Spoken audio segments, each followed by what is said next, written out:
नमस्कार, मैं हूं Amod Shrivastava. Amazing story, amazing thought, amazing message की दिशा में एक और छोटी सी कहानी।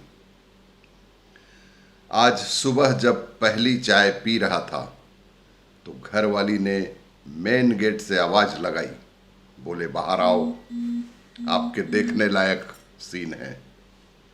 मैंने कहा क्या हुआ? बोलो आओ तो सही देखो।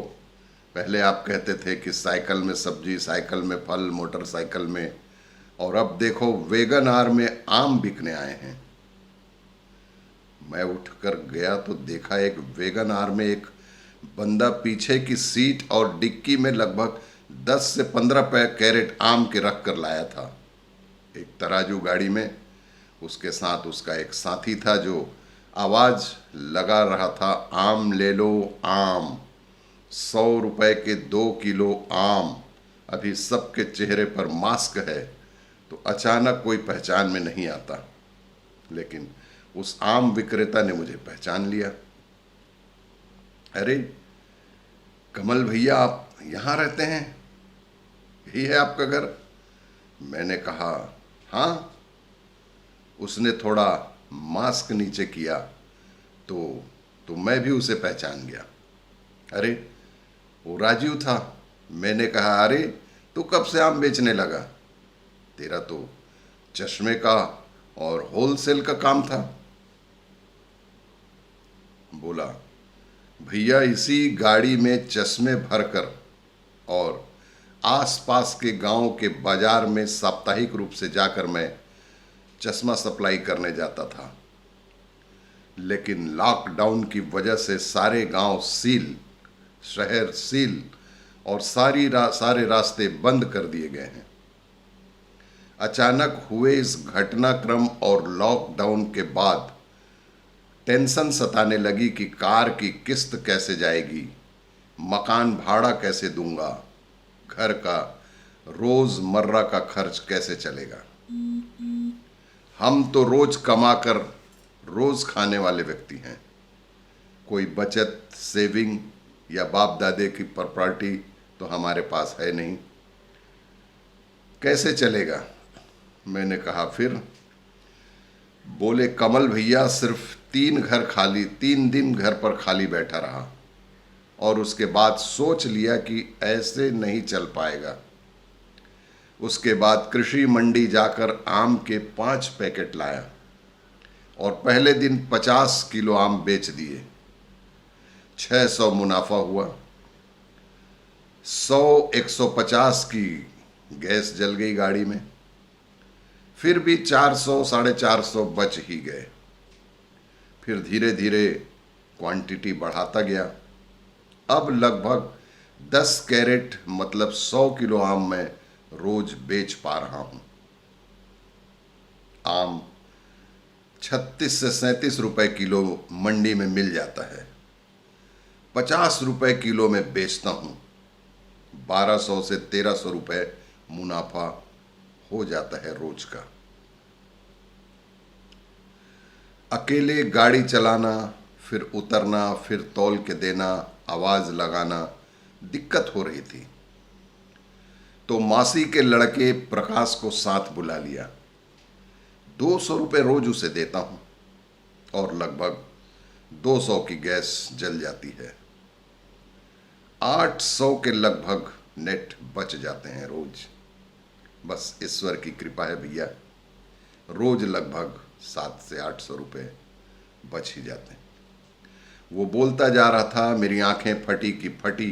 इस लड़के ने मात्र 3 दिन में खुद को मानसिक रूप से मजबूत करके बिजनेस कन्वर्जन कर लिया और 50 दिन में 40,000 रुपये कमा चुका और खुद के साथ एक बंदे को रोजगार भी दे दिया।